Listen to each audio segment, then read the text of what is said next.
the most strikes, intelligence more refined and better than ever. So that's on one hand. On the other hand, the last 24 hours have seen Iran fire the lowest number of missiles they've been capable of firing yet. Just the bifurcation, just the trend lines that we talked about on our first briefing. You see, this is not 2003.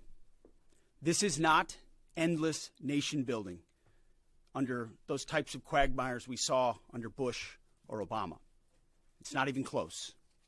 Our generation of soldier will not let that happen again, and nor will this president, who very clearly ran against those kinds of never-ending, nebulously scoped missions. Those days are dead.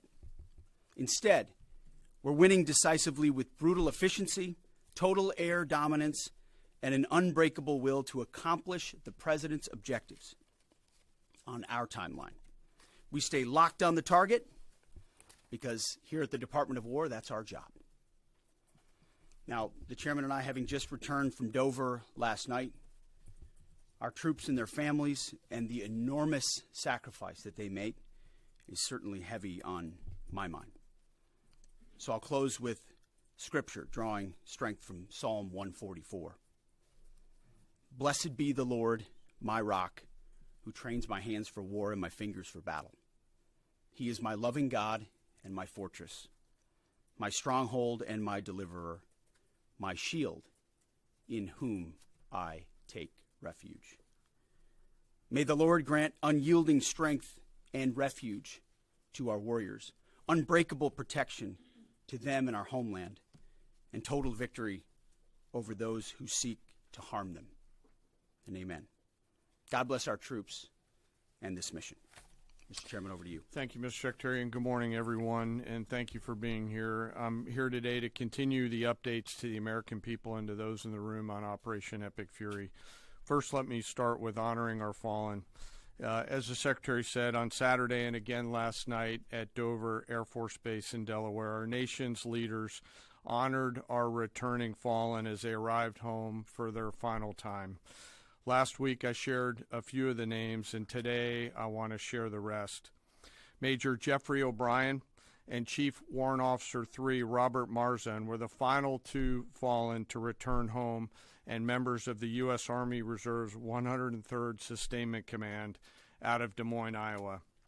Last night, as the news has been reporting, we honored the return of Staff Sergeant Benjamin Pennington of the U.S. Army's 1st Space Brigade from Fort Carson, Colorado. When I met Ben's family last night, his mom, his dad, and his sister, they showed me a picture, a drawing that Ben had made when he was in kindergarten. It was clear all the way back then that Ben wanted to do one thing in his life, and he wanted to serve his country and be a soldier.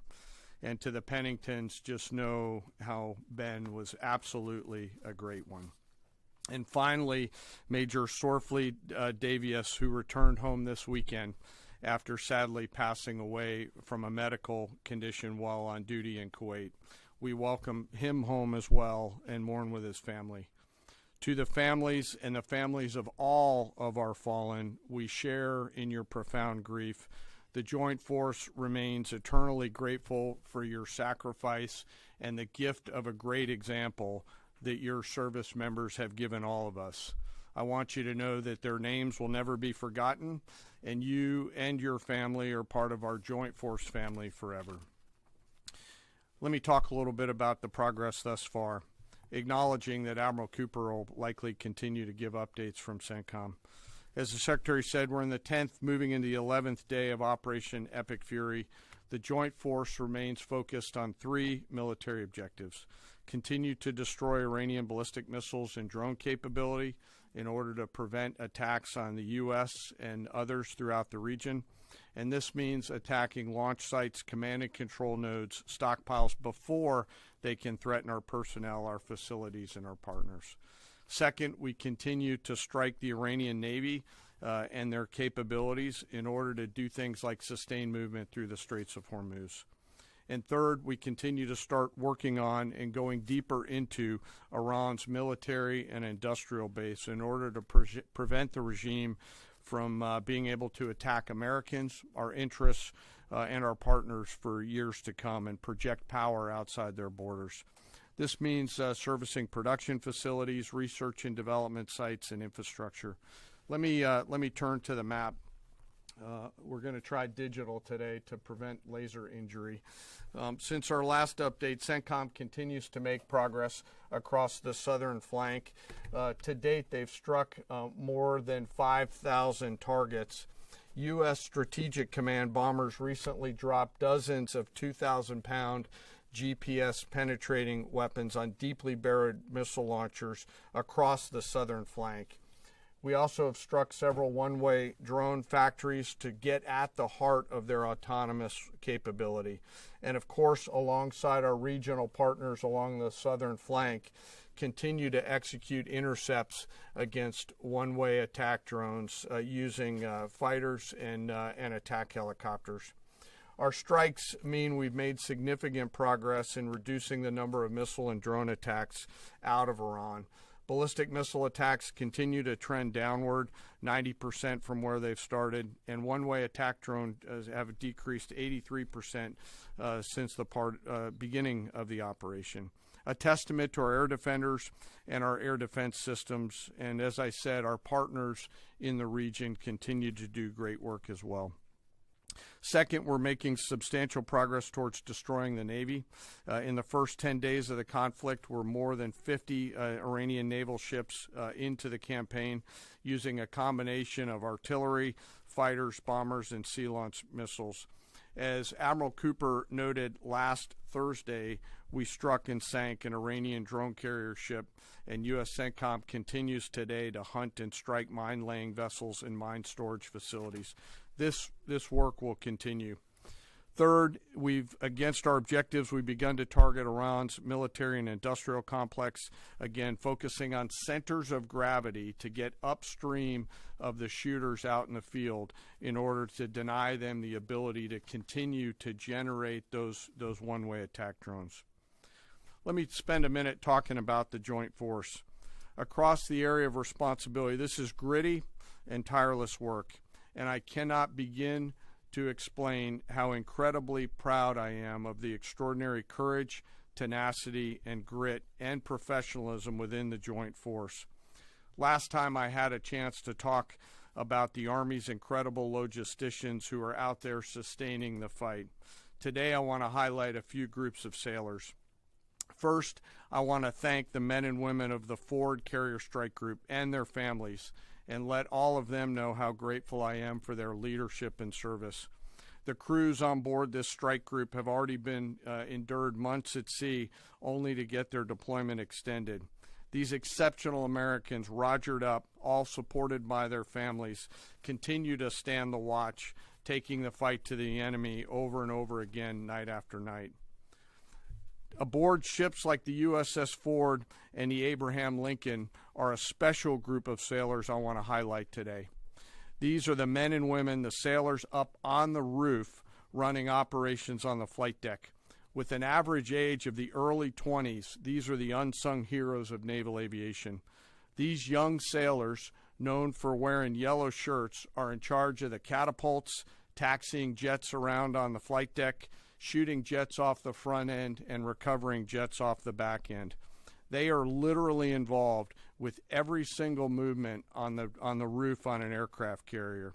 They are the last ones that a naval aviator sees before getting shot off the front end, and the first one that a naval aviator sees after safely trapping on the back end. And just for a minute, imagine you're standing on that aircraft carrier flight deck. There's 30 knots of wind in your face. The deck is slippery, covered in grease. It's noisy. There are propellers spinning. There's jet blast everywhere. The helicopters are running. Your head is on a swivel, and you're trying to direct a multi-million-dollar fighter into a 1-foot square box so that those naval aviators can be shot off into the black of night to go do America's work. Those jets are fully loaded with missiles and bombs, and they are a world-class team combined with the naval aviation and the aviators in those jets. This beautiful symphony of American spirit is the definition of perfectly organized chaos. And these crews do it every single time the carrier is at work. Oh, by the way, in the middle of the night and oftentimes in the pouring rain. These are dedicated young people who take the road less traveled to serve their great nation, doing the deeds that we need them to do. America's enlisted force is the pride of every nation's military, certainly ours, and the envy of every other one as well. Each and every one of them out there across the joint force are extraordinary, and in particular today I want to highlight the yellow shirts. Ladies and gentlemen, our work continues. It'll continue to be difficult. I ask every American to keep our deployed force and their families in our thoughts. Combat deployments can be tough on the force and the families, and it's important that we continue to remember that. I remain deeply humbled by the 2.8 million members of the Joint Force, and I'll end where I started, and that's remembering our fallen and their families whose sacrifice will be felt forever. And with that, I'll take some questions with the Secretary. A beautiful symphony of American spirit. Well said, Mr. Chairman. Thanks, sir. And I will just note that no other country in the world is capable of executing what the chairman just described, day after day, night after night, unrelenting. Well said. Thank you. Yes, sir. Alexandra Ingersoll, One America News. You talked, Mr. Secretary, you talked at the conference in Florida on Thursday that there was a 90% missile capabilities degradation and 83% drone degradation, and I know the chairman just repeated those numbers. We've seen the most amount of fighting these past 5 days. Is there any update to those percentages? And also, are you able to give any quantification of degradation to the enemy's nuclear capabilities yet? What those numbers represent is a persistent low ability to respond, which is what we're looking for, right? It's if the enemy can simply wait and then project power, that's problematic. And we've seen some spurts here or there, but ultimately the trend lines, if you look at the charts that we look at every day, have gone like this down to a flat. It doesn't mean they won't be able to project. It doesn't mean our air defenders still don't have to defend. They do, but that is strong evidence of degradation, along with the battle damage assessment that the Joint Staff does, which takes time. You've got to look at imagery and recognize whether something's been simply degraded or it's been destroyed, or whether an underground facility has been collapsed or completely obliterated. So there's differences in how you evaluate that, but the numbers staying that low is a demonstration of the efficacy for sure. Yeah, Ryan.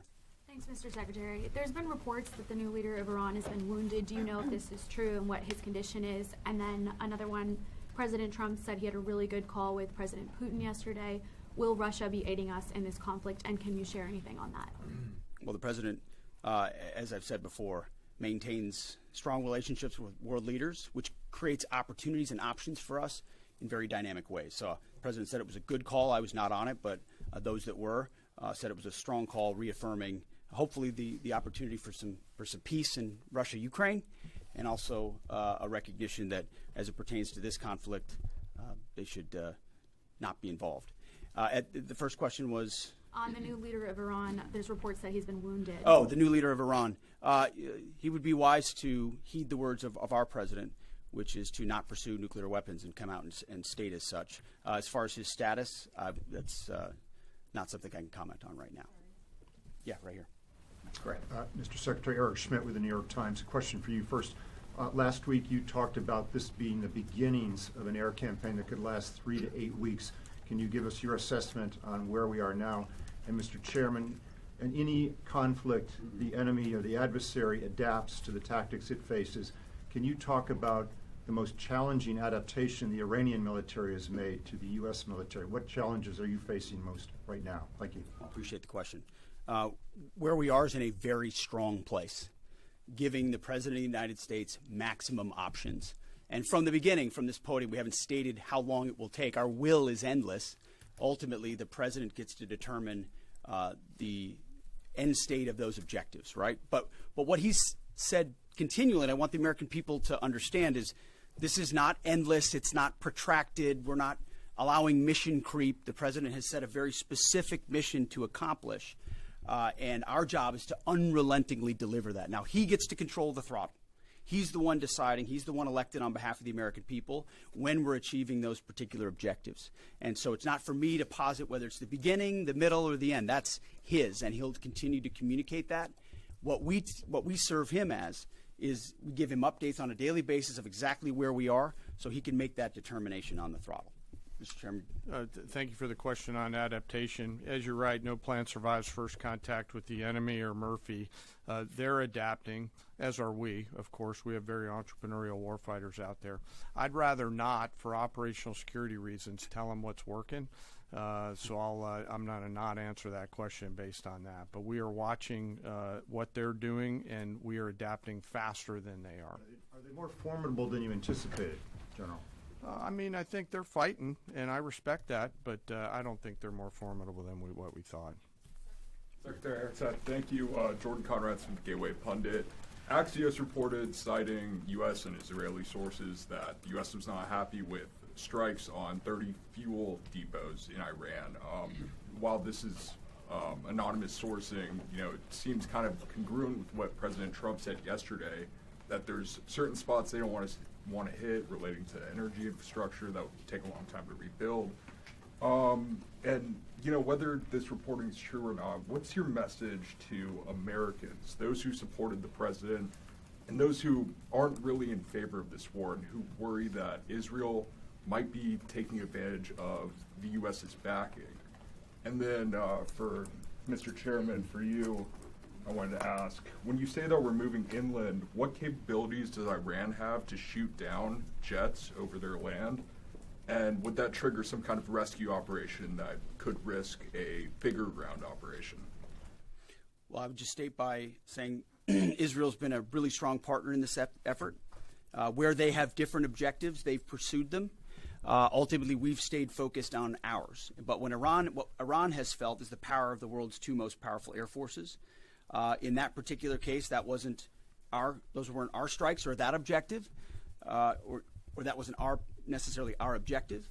But the president has made it clear to those concerns that we're not getting pulled in any direction. We're leading. The president is leading. He's determining where we want to go, what the outcome will be, what the end state is, with a very keen eye. And I understand those concerns because I've heard from a lot of people who I went through 20 years of those wars myself. Worried about getting dragged in, worried about mission creep, worried about nation building or democracy expansion. That's never the perspective the president has pursued on this. Just because previous presidents and previous secretaries have decided to just pour more resources and more people in toward some unguided end state doesn't mean that's the way the world needs to look today. In fact, the American people voted for a different approach. But what the president also stated from the beginning was Iran can't have a nuclear weapon. And it's one thing to say it. It's easy to say. Anybody can say that. I mean, Barack Obama said that. But to do something about it takes courage and resolve. But in that courage and in that resolve, you can also be very scoped in what you're trying to execute to ensure that the sacrifice of Americans, American treasure, American lives, all of those properly meet the objective that you're trying to accomplish. And certainly, as someone I talked out front about what the Iranians have done to our generation, yes, we're clear-eyed about it. But my job is to keep it scoped, given the directive of the president to accomplish the mission. Thank you for the question. Most of their higher-end surface-to-air missile systems are not factors at this point in time. We're able to move around fighters that are moving deeper with relative impunity. Always some risk out there. I don't want to say that there isn't, and we'll always maintain and retain capability of doing search and rescue type of things. But I don't want to get into the details. But thank you for the question. Shelley. Thanks, Mr. Secretary. President Trump told our team on the ground early this morning that the thing that has surprised him the most during the course of this operation so far has been the Iranian regime attacking countries that are not attacking them. I'm curious if that surprised you as well. And General, curious if you were open to the possibility of escorting vessels through the Strait of Hormuz, and if you could describe some of the challenges of doing so. Big mistake by the Iranian regime to start targeting its neighbors. right away, exposing who they are and what they're all about, indiscriminate targeting, flailing recklessly at the beginning. I can't say that we anticipated necessarily that's exactly how they would react, but we knew it was a possibility. And I think it was a demonstration of the desperation of that regime then and that regime now, that they still think their pathway out is to try to alienate their Arab partners even more, who've instead decided to come to us and have been willing to go on the offense, have been giving us access, spacing, and overflight in a new partnership that will continue to remake the region the way that President Trump did with the Abraham Accords. So you're pushing those countries in our direction to support this effort, further alienating Iran. And I think it's worth underscoring. I see in the media banners that say, war expanding or war spread. It's actually the opposite. It's actually quite contained, and more of those countries are coming on side, recognizing that you can't live under a conventional umbrella with nuclear ambitions with a radical regime like that. Again, properly scoping the objectives in the process.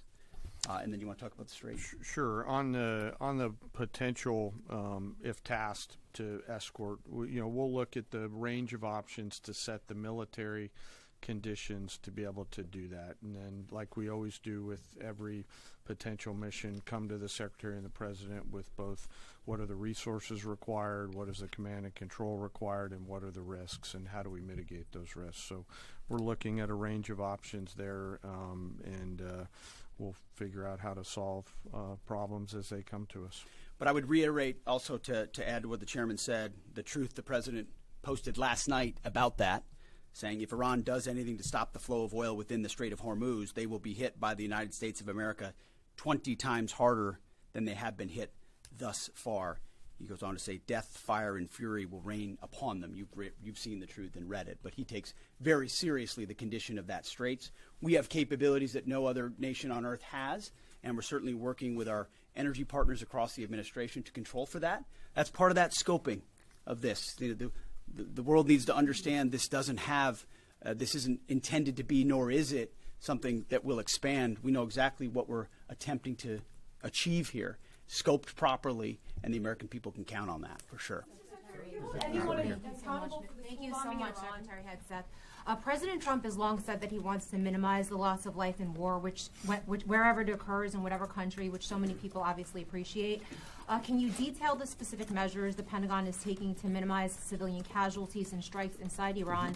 And secondarily, is the Pentagon prioritizing replenishment of precision-guided munitions, long-range strike weapons, or air defense interceptors? And can you share any details on which systems are being prioritized? Yeah, seeing it from the inside every single day, including this, no nation takes more precautions to ensure there's never targeting of civilians than the United States of America. From the boat strikes in the Caribbean, where every single strike is assessed to this campaign here, no nation in the history of warfare has ever attempted in every way possible to avoid civilian casualties. And frankly, that's a point that just isn't appreciated enough. Where things happen that need to be investigated, we will investigate. To the question shouted in the back, that it's not open source is not the place to determine what did or did not happen. We take things very, very seriously and investigate them thoroughly, which takes time, and which is why it does take time. But ultimately, unlike Iran, who targets civilians indiscriminately, who we've seen in the intel moving rocket launchers into civilian neighborhoods, near schools, near hospitals, to try to prevent our ability to strike. That's how they operate. And then they set the targeting of drones and missiles toward civilian targets, hospitals, hotels, airports. CENTCOM's been very good about putting that information out. That's how terrorist regimes fight. They target civilians. We do not. And I can tell you this administration and this Pentagon focuses on that very, very closely. Go ahead. You will hold someone accountable if it turns out that Sir, this morning the Iranian government is saying a lot. They continue to say they're prepared for a long war. If that's the case, what could you tell the American people as far as the steps the Department of War is taking to make sure our troops have the protection and the resources they need as the mission continues? I think there's one thing I can sleep quietly at night knowing is that we're giving every resource humanly possible to our troops on the front lines to ensure they're protected. In fact, as I said in that first press briefing, even before we set the offense, we set the defense. We made sure we had the ability to defend, and then we moved as many Americans off the bases and into other places as possible. So as this progresses, the chairman, or the question was asked of the chairman about how the enemy adapts. Well, of course, we adapt too in real time, and to watch our warriors iterate on air defense and interdiction, on drones and missiles, and how we get after it. It's incredible how they refine the tactics, bring in new assets to find different ways of getting at emerging technologies. So that is one of the things we're laser focused on every day. Yes, we're going on offense more effectively than any country in human history, but we're also ensuring that in every way possible we're defending the best Americans we have who wear our uniform, no doubt. Let's do one more. Thanks, Secretary Hegseth. The president has indicated that maybe the operation will wrap up sooner than he thought it was going to. What's the plan once the U.S. stops military action? Will the U.S. play a role in the aftermath, or will they leave Iran to sort it out? Ultimately, the aftermath is going to be in America's interests, our interests. We won't live under a nuclear blackmail scenario of conventional missiles that can target our people, which is why the objectives have been scoped from the beginning. Missiles, missile production, a defense industrial base, Navy, all in service of ensuring they don't have nuclear power projection capabilities. That's what matters to President Trump. That's what matters to the American people. And ultimately, that's why we're so laser focused on ensuring those objectives and those objectives alone are met. Thank you. I appreciate it. Thank you. Mr.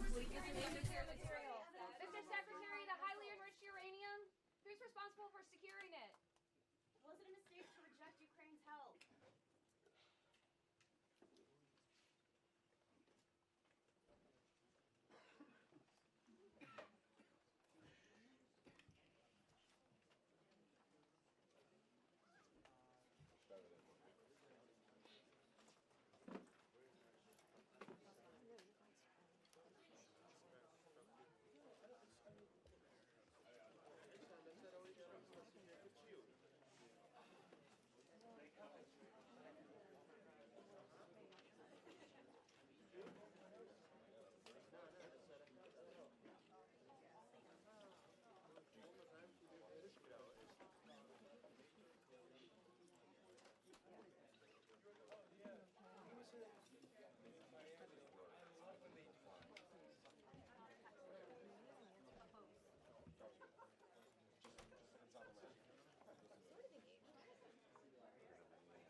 Anybody who's going through the river entrance, see the tax man. Good morning, everyone. If you're heading out on the river entrance, we need to collect wristbands before you depart the room.